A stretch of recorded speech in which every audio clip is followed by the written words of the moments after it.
வணக்கம்.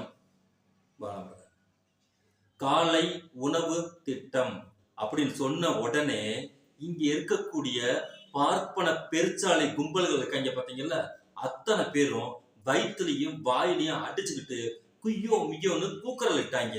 காரணம், அந்த காலை உணவு திட்டம்ங்கிற ஒரு திட்டத்தை கொண்டுட்டு வந்தா எல்லா பிள்ளைகளும் சாப்பிடும். வயிறார சாப்பிட்டதுக்கு பிறகு பள்ளிக்கூடம் போகும். பள்ளிக்கூடம் போனதுக்கு பிறகு அந்த பாடங்களை கூர்மையாக கவனிக்கும்.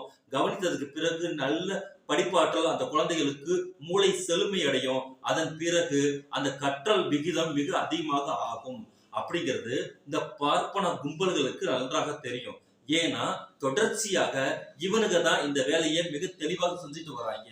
அத இந்த திராவிட மாடல் கவர்மெண்ட் பொதுமைப்படுத்தின உடனே ஐயோ போச்சே போச்சே போச்சேன்னு ஒப்பாரி வச்சானுங்க. அந்த ஒப்பாரியின் விளைவு இன்னைக்கு எந்த அளவுக்கு தமிழக மக்கள் அந்த குழந்தைகளுடைய செழுமை எந்த அளவுக்கு அடைஞ்சிருக்கு அப்படிங்கிறத இன்னைக்கு விகிதாச்சார விகிதத்துல நம்ம தெளிவா பார்க்கலாம்.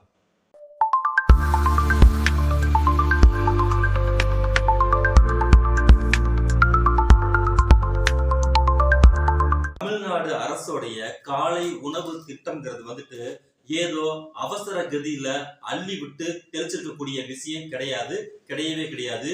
இது ஒரு நூற்றாண்டோடைய தொடர்ச்சி. அறிஞர் அண்ணா கிட்ட எப்படி கவர்மெண்ட் 10 வருஷத்துக்குள்ள நீங்க வச்சீங்க அப்படி கேட்கும் போது, இது என்னவோ நேத்திக்கு காலையில திராவிட முன்னேற்ற கழகம் உருவாகி இன்னைக்கு காலையில மக்கள்கிட்ட பிரச்சாரம் பண்ணி தேர்தலில் வெற்றி பெற்று ஆட்சியெல்லாம் ஒண்ணு அமைக்கல, இது நீதி கட்சியின் தொடர்ச்சி அப்படின்னு மிக அற்புதமாக ஒரு விஷயத்த சொன்னார். அதே நீதி கட்சியின் தொடர்ச்சியாகத்தான் இன்னைக்கு வந்திருக்கக்கூடிய காலை உணவு திட்டம் அப்படிங்கிறது ஒரு கண்டினியூஷன், ஒரு ஃபார்மேட். இது எப்படி உருவாகிருக்குன்னு கேட்டீங்கன்னா, தமிழ்நாடு அரசுல ஊட்டச்சத்து மற்றும் கல்வி வளர்ச்சியை உறுதி செய்யக்கூடிய நோக்கத்துலதான் இந்த விஷயத்த ஒரு திட்டமா அறிவிச்சது. எல்லாருமே பார்க்கும்போது இது என்ன ஒரு சாப்பாடு பிரச்சனை, சாப்பாடை போட்டோம்னா இது டெவலப் ஆயிருமா அப்படி இப்படி கேலியும் கிண்டலும் பண்ணிருக்கக்கூடிய விஷயத்துல இங்க இருக்கக்கூடிய மாநில திட்டம்ங்கிறது ஊட்டச்சத்து, குழந்தைகளுடைய மனித வள குறியீட்டுல இருக்கக்கூடிய குழந்தைகளுடைய வளர்ச்சி விகிதத்தை ஊட்டச்சத்துல இருந்துதான் ஆரம்பிக்கணும். அதன் மூலமாக கல்வியை வளர்ச்சி அடைய வைக்கிங்கிற ஒரு மிகப்பெரிய சர்ச்சிங் திட்டமா தான் இது உருவாச்சு. இந்த திட்டத்தை எப்படி அறிமுகப்படுத்துறாங்க கேட்டீங்கன்னா, முதலமைச்சர் மு.க. ஸ்டாலின் அவர்கள் 2022 அண்ணா பிறந்த நாள்ல தொடங்கி வைக்கிறாரு. முதல்ல ஆரம்ப பள்ளி மாணவர்களுக்கு அறிமுகப்படுத்தப்பட்டு இப்போ இந்த திட்டம் மெல்ல மெல்ல விரிவாக்கம் செய்யப்படுகிறது. யாருக்கெல்லாம் இந்த திட்டம் பயனளிக்கிறது அப்படிங்கறத பார்த்தா, அரசு மற்றும் அரசு உதவி பெறக்கூடிய ஸ்கூல்ல 1ஆம் வகுப்பு முதல் 5ஆம் வகுப்பு வரைக்கும் இருக்கக்கூடிய ஸ்டூடெண்ட்டுக்கு இது பலன் பெற்றுச்சு. இப்போ இந்த திட்டம் மேல்நிலை வகுப்புல இருக்கக்கூடிய பிள்ளைகளுக்கும் விரிவுபடுத்தப்பட்டிருக்கு. இந்த திட்டத்துடைய அடிப்படை நோக்கம் என்னன்னு கேட்டோம்னா, பசி இல்லாமல் பள்ளிக்கு செல்லுதல். மாணவர்கள் பசி இல்லாமல் பள்ளிக்கு செல்ல வேண்டும் அப்படிங்கிறத உறுதிப்படுத்திருக்கக்கூடிய விஷயம். காமராசர் காலகட்டத்துல அந்த காலகட்டத்துல பஞ்சம் மிகப்பெரிய அளவுக்கு இருக்கும் போது அந்த குழந்தைகள்கிட்ட ஏன் மாடு மேய்க்க வந்திருக்கீங்க கேட்டா, ஒருவேளை சோறு கிடைக்க எங்க வீட்டுல இதா இருக்கு, சாப்பாடுக்கு வழி இல்லை, அதனால நான் இங்க மாடு மேய்க்க வந்திருக்கேன்னு சொல்லும்போது, பசி இல்லாம உனக்கு சாப்பாடு போட்டா நீ பள்ளிக்கூடத்துக்கு போவியா அப்படின்னு கேட்ட போது, அப்ப இருக்கக்கூடிய இந்த பார்ப்பன பெருச்சாலைகள் எல்லாமே காமராசர்ட்ட சண்டைக்கு வந்தாங்க. இது என்ன ஸ்கூல் நடத்துறீங்களா இல்ல ஹோட்டல் வச்சு நடத்துறீங்களான்னு கேலியும் கிண்டலும் பண்ணாங்க இந்த பார்ப்பன கும்பல்கள். இந்த அளவுக்குலாம் எங்களுக்கு பெரிய அளவுக்கு ஃபண்ட் எல்லாம் கிடையாது. இந்த ஃபண்ட் இல்லாத சூழ்நிலையில எப்படி ஸ்கூல் நடத்துறது நமக்கு சிரமமா இருக்கும் போது எப்படி இங்க சோத்தா போட்டுட்டு இருக்க முடியும் சொல்லி திரும்பவும் நக்கல் பண்ணும்போது, காமராஜர் எல்லாம் செருப்பால் அடிக்காத குறையா போய் பிச்சை எடுப்போம்னு சொல்லிட்டாரு. பிள்ளைகள் எல்லாம் பட்னியை போட்டுட்டு இங்க கவர்மெண்ட் நடத்தினா அந்த கவர்மெண்ட் ஒரு கூந்தலுக்கு சமானம். முதல்ல இந்த பிள்ளைகளுக்கு பசி இல்லாம ஆக்குவோம், பசி இல்லாம ஆக்குறதுக்கு பைசா இல்லைன்னு போய் ஊரா பிச்சை எடுங்க நீங்க அப்படின்னு சொல்லி அந்த அதிகாரிகள் எல்லாம் செருப்பால் அடிச்ச மாதிரி சொல்லவும் வாயை பூத்திக்கிட்டு போனாங்க. அப்ப திடீர்னு எப்படி ஃபண்டு வந்துச்சு? அப்ப அந்த சூழ்நிலையில ஃபண்டே இல்லைன்னு ஒப்பாரி வச்சாங்க. இந்த திட்டத்தை போட்ட உடனே ஃபண்ட் எங்க இருந்து வந்துச்சு? அப்போ ஒதுக்கீடு செய்வதன் மூலமாகத்தான் ஒரு கவர்மெண்ட்டை சிறப்பா நடத்த முடியும். ஒரு கவர்மெண்ட் சிறப்பா நடக்கணும்னா அங்க இருக்கக்கூடிய மக்கள் பசி இல்லாம இருக்கணும், அடிப்படை வாழ்வாதார பிரச்சனை இல்லாம இருக்கணுங்கிறத அன்னைக்கே காமராசர் உணர்ந்தார். அதற்கு பின்னால் காரியமாற்றுவதற்கு முனைப்பாக இருந்தது தந்தை பெரியார். இதை பல இடத்துல காமராஜரே சொன்னார். அதன் பிறகு இந்த கவர்மெண்ட், காமராஜர் கவர்மெண்ட்டுக்கு பிறகு திராவிட முன்னேற்ற கழகம் வந்ததுக்கு பிறகு முதல் விஷயம் பசி இல்லாமல் குழந்தைய பள்ளிக்கூடத்துக்கு போகணும். 2வது பள்ளி வருகை அதிகரித்தல் மற்றும் குழந்தைகளின் படிப்பு திறன் உயர்த்தல். இந்த இடத்துல உத்தரப்பிரதேசத்துல இருக்கக்கூடிய ஸ்கூலையும் தமிழ்நாட்டில் இருக்கக்கூடிய ஸ்கூலையும் நாம பொருத்தி பார்க்கறது ரொம்ப ரொம்ப முக்கியம். ஏன்னா இரட்டை இன்ஜின் கவர்மெண்ட்னு வாய்கிலிய வக்கனை பேசக்கூடிய இந்த வக்கனையாளர்கள் அங்க இருக்கக்கூடிய ஸ்கூலை வருஷத்துக்கு மாசம் மாசம் மாசம் இழுத்து மூடிட்டு எல்லா ஸ்கூல்ல இருக்கக்கூடிய அந்த ஃபண்டை கொண்டுட்டு வந்து பிரைவேட் ஸ்கூலுக்கு டிரான்ஸ்பரேஷன் பண்ணிட்டு பிரைவேட் ஸ்கூல்ல படிக்கிற பணம் இருக்கிறவன் மட்டும்தான் அந்த ஸ்கூல்ல படிக்கணும், மற்றவங்க எல்லாம் வீட்டை பார்த்து ஏதாவது வெளியூருக்கு வேலையை பார்த்துட்டு போன்னு சொல்லக்கூடிய மிகப்பெரிய இந்த இந்தியாவின் நரகமா இருக்கக்கூடிய இந்த உத்தரப்பிரதேசத்தையும் தமிழ்நாட்டுல ஃபண்டே கொடுக்க மாட்டேன்னு சொல்லி ஒத்த காலில் நிக்கக்கூடிய இந்த பிஜேபி கவர்மெண்ட்டுக்கும் அத்தனையும் ஒதுக்கீடு பண்ணிட்டு எல்லாத்தையும் முடிச்சுட்டு மாநில கவர்மெண்ட் மூலமா எவ்வளவுக்கு எவ்வளவு ஃபண்டை ஒதுக்க முடியுமோ ஒதுக்கீடு பண்ணி சிறு தொய்வு கூட இல்லாம நகர்த்தக்கூடிய இந்த தமிழ்நாடு முதலமைச்சரையும் நாம குறைந்தபட்சம் கம்பேர் பண்ணி பார்க்கணும். ஏன்னு கேட்டீங்கன்னா இஷ்டத்துக்கு இந்த கோழி ரெக்கைய காதுக்குள்ள விட்டுக்கிட்டு இஷ்டத்துக்கு பேசக்கூடிய இந்த மேதா விலாசங்கள் இருக்காங்க பாத்தீங்களா, அவங்களுக்கு தான் விஷயத்தை நம்ம சொல்றது. அப்போ பள்ளி வருகை அதிகரித்தல் மற்றும் குழந்தைகளுடைய படிப்பு திறன் உயர்தல் இந்த இரண்டாவது நோக்கம். மூணாவது முட்டை வாழைப்பழம் இவற்றோடு சேர்த்து ஊட்டச்சத்து ஊட்டச்சத்து குறைபாடுகளை தவிர்த்து ஆரோக்கியத்தை வளர்ச்சியையும் உறுதி செய்தல். இது எவ்வளவு பெரிய விஷயமா இருப்பாங்க. ஒரு சமூகம் வளர்ச்சி அடைய வேண்டும் என்றால் குழந்தைகளுடைய வளர்ச்சி விகிதம் மிக இன்றியமையானது. அதிகபட்ச போக்கஸ் கொடுக்கக்கூடிய விஷயமே அதுலதான் இருக்கணும்.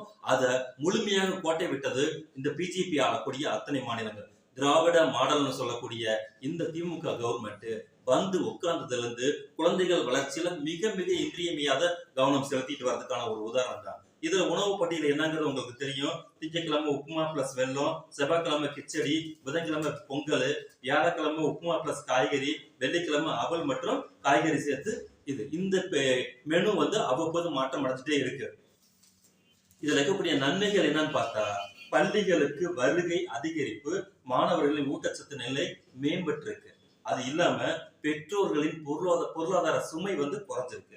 கொள்ளி விவரம் 2024 படி என்னன்னு கேட்டீங்கன்னா நாள்தோறும் 1.17 லட்சம் குழந்தைகள் காலை உணவை பெற்றுக் கொள்கின்றனர்.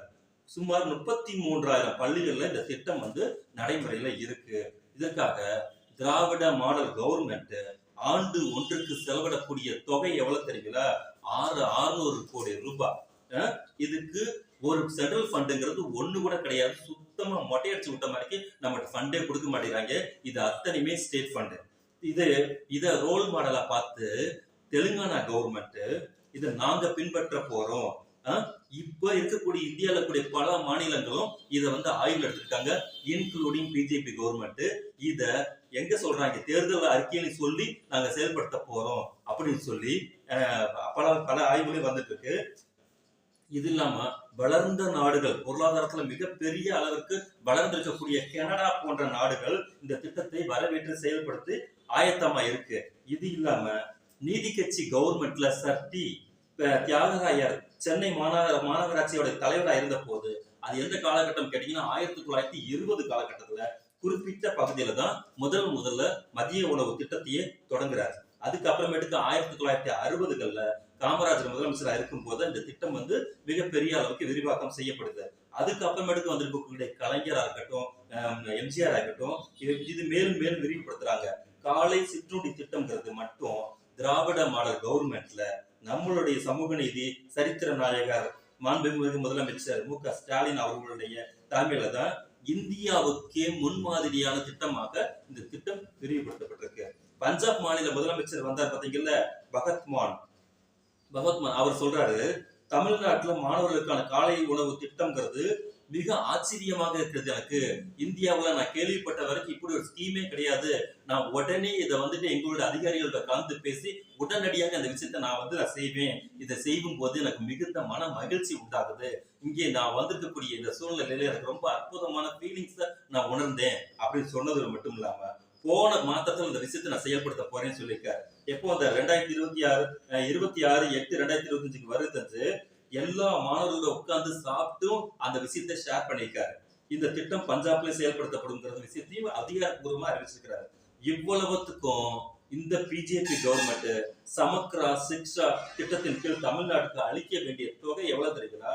2151 கோடி ரூபாய் நிதியை ஒத்த பைசா கூட கொடுக்காம இங்க இஷ்டத்துக்கு வாய் புளிச்சு மாங்காய் புளிச்சுன்னு ஆளாளுக்கு வண்டியா விளக்கணத்தை சொல்லிட்டு இருக்காங்க.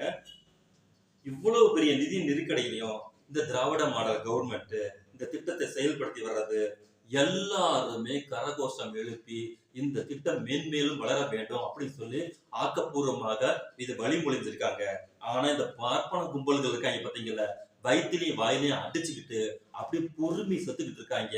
அவங்க நாள்தோறும் வயிற்றுலையும் வாயிலையும் அடிக்கக்கூடிய இந்த ஸ்கீமை பன்மடங்கு பெருக்குவதுதான் நம்மளுடைய வேலை. அதற்கான ஆயத்த திட்டமா நம்மளால முடிஞ்சிருக்கக்கூடிய கான்ட்ரிபியூஷன் ஃபண்ட் கவர்மெண்ட் கேட்டா கூட அள்ளி கொடுப்பதற்கான ஒரு சூழலை நாம் அனைவரும் தயாராக இருக்கும் அப்படிங்கிறதையும் இந்த தமிழ்நாடு அரசுக்கு நம்ம தெளிவா சொல்லிக்கிறோம்.